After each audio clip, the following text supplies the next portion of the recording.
സന്ദേശകാവ്യങ്ങൾ സംസ്കൃത സാഹിത്യ ശാഖയെ അനുകരിച്ചുണ്ടായതാണ് സന്ദേശകാവ്യങ്ങൾ. കാളിദാസനാണ് ഇതിന് ഒരു അടിത്തറ പാകിയതെന്ന് പറയാം. മേഘദൂത് അഥവാ മേഘസന്ദേശമാണ് ആദ്യത്തെ സന്ദേശകാവ്യം. രാമായണത്തിലെ ഹനുമത് ദൂതാണ് കവിക്ക് ഇത് രചിക്കാൻ പ്രേരകമായതെന്നാണ് പണ്ഡിതന്മാർ അഭിപ്രായപ്പെടുന്നത്. സന്ദേശകാവ്യത്തിൻ്റെ പ്രഥമാങ്കുരങ്ങൾ കാണാൻ സാധിക്കുന്നത് ഋഗ്വേദത്തിലാണ്. തമിഴിൽ സന്ദേശകാവ്യത്തിന് തൂത് എന്ന് പറയുന്നു. എങ്ങനെയാണ്? തൂത്. നമ്മളിവിടെ ദൂത് എന്ന് പറയില്ലേ, അവർ തൂത് എന്നാണ് പറയുന്നത്. സന്ദേശകാവ്യങ്ങൾക്ക് രണ്ട് ഭാഗങ്ങളാണ് ഉള്ളത്, പൂർവഭാഗവും ഉത്തരഭാഗവും.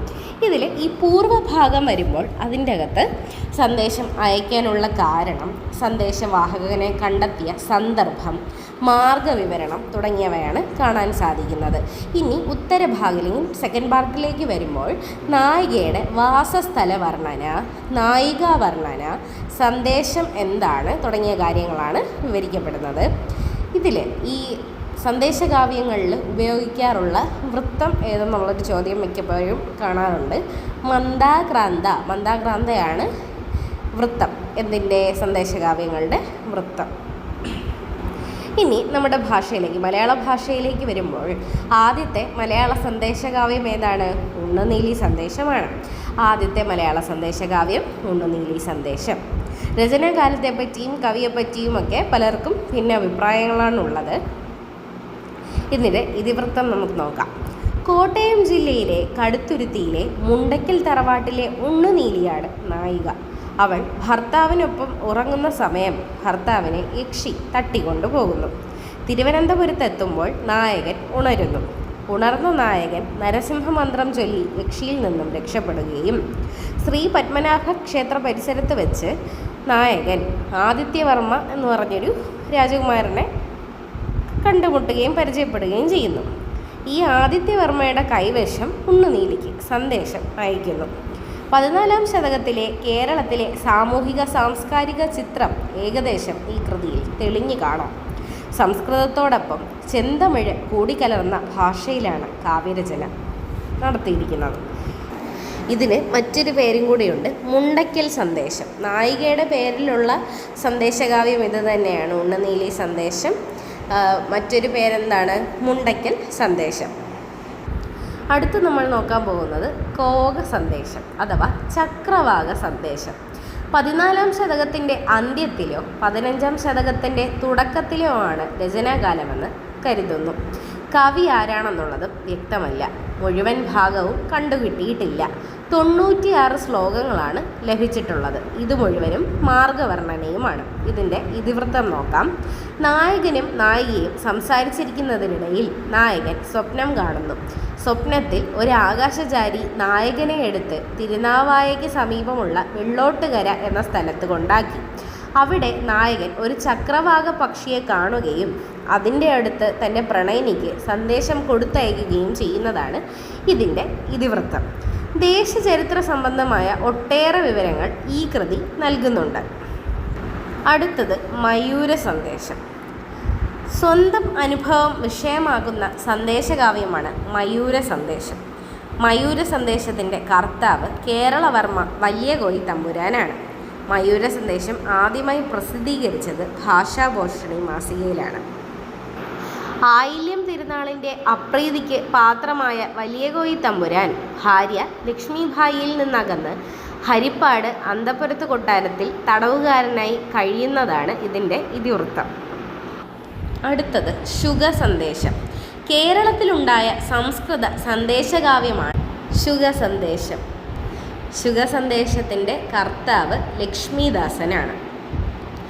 ഏതോ ദുർവിധിയിൽ രാമേശ്വരത്ത് താമസിക്കേണ്ടി വന്ന നായകൻ തൃക്കണ്ണാമതിലകത്ത് ജീവിച്ചിരുന്ന നർത്തകിയായ രംഗലക്ഷ്മിക്ക് ഒരു ശുഗം വഴി സന്ദേശം അയക്കുന്നതായി കാണുന്ന സ്വപ്നമാണ് ഇതിൻ്റെ ഇതിവൃത്തം.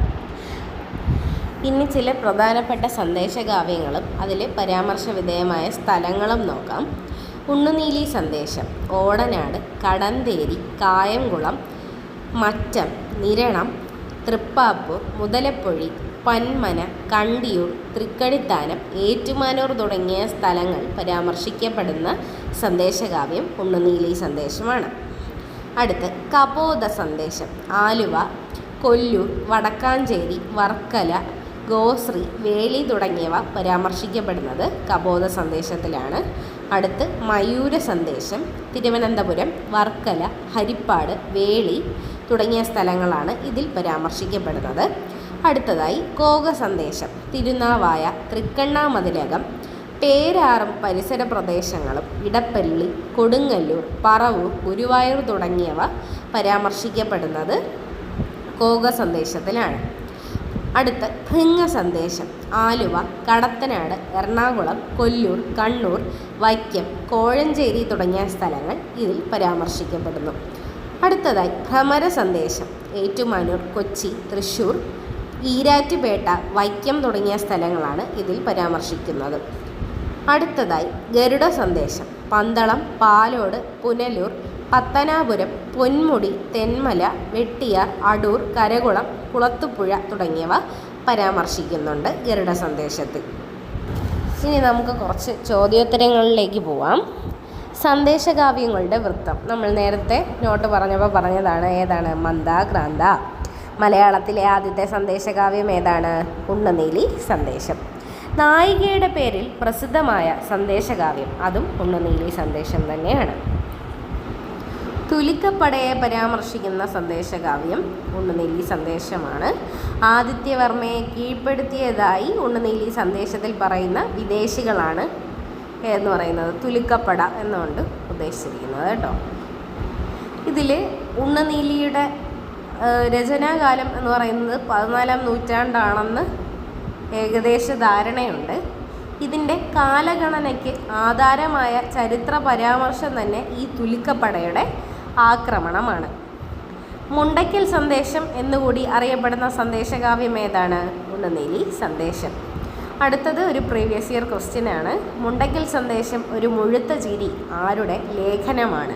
കുട്ടിക്കൃഷ്ണമാരാരുടെ ലേഖനമാണ് മുണ്ടയ്ക്കൽ സന്ദേശം ഒരു മുഴുത്ത ചിരി. അടുത്തതും ഒരു പ്രധാനപ്പെട്ട ചോദ്യമാണ്. സന്ദേശകാവ്യങ്ങളെ പരിഹസിച്ചെഴുതിയ സന്ദേശകാവ്യം ഏതാണ്? ദാത്യൂഹ സന്ദേശം. ദാത്യൂഹ സന്ദേശത്തിൻ്റെ കർത്താവ് ആരാണ്? ശീവൊള്ളി.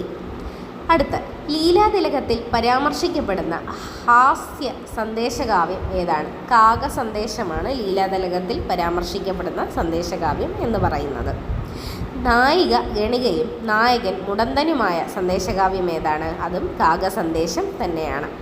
അടുത്ത് മർക്കട സന്ദേശത്തിൻ്റെ കർത്താവ് ആരാണ്? മൂർക്കോത്ത് കുമാരൻ്റേതാണ് മർക്കട സന്ദേശം.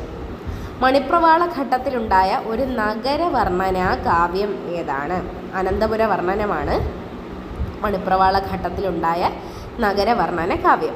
കാന്തള്ളൂർ ശാലയും പഴയങ്ങാടിയും പരാമർശിക്കുന്ന മണിപ്രവാള കൃതി ഏതാണ്? അനന്തപുര വർണ്ണനമാണ്. ഭൃംഗ സന്ദേശത്തിൻ്റെ കർത്താവ് ആരാണ്? അപ്പാടൻ വീട്ടിൽ രാമൻ എഴുത്തച്ഛനാണ് ഭൃംഗ സന്ദേശത്തിൻ്റെ കർത്താവ്. ആധുനിക മണിപ്രവാളത്തിലെ സന്ദേശകാവ്യങ്ങളിൽ ആദ്യത്തേതായി കണക്കാക്കപ്പെടുന്ന സന്ദേശകാവ്യമാണ് ഭൃംഗ സന്ദേശം. ഭൃംഗ സന്ദേശം പൂർണ്ണമായി പ്രസിദ്ധീകരിച്ച മാസിക കവനോദയമാണ്. ഭൃംഗ സന്ദേശത്തിലെ വൃത്തം എന്ന് പറയുന്നത് ശ്രദ്ധര വൃത്തമാണ്. സന്ദേശകാവ്യങ്ങളെ പറ്റി നെറ്റിൻ്റെ ബേസിൽ പറയേണ്ട കുറച്ച് വളരെ ചെറിയ കാര്യങ്ങളാണ് നമ്മൾ ചർച്ച ചെയ്തത്. ഇതിൻ്റെ വിശദമായ ക്ലാസ്സുകൾക്ക് വേണ്ടി മലയാളത്തിൻ്റെ പാഠഭാഗങ്ങളെ ആശ്രയിച്ചുള്ള ക്ലാസ്സുകൾക്ക് വേണ്ടിയും ഞങ്ങളുടെ യൂട്യൂബ് ചാനൽ സബ്സ്ക്രൈബ് ചെയ്യുക. ഈ ക്ലാസ് ക്ഷമയോടെ കേട്ടതിന് എല്ലാ കൂട്ടുകാർക്കും നന്ദി.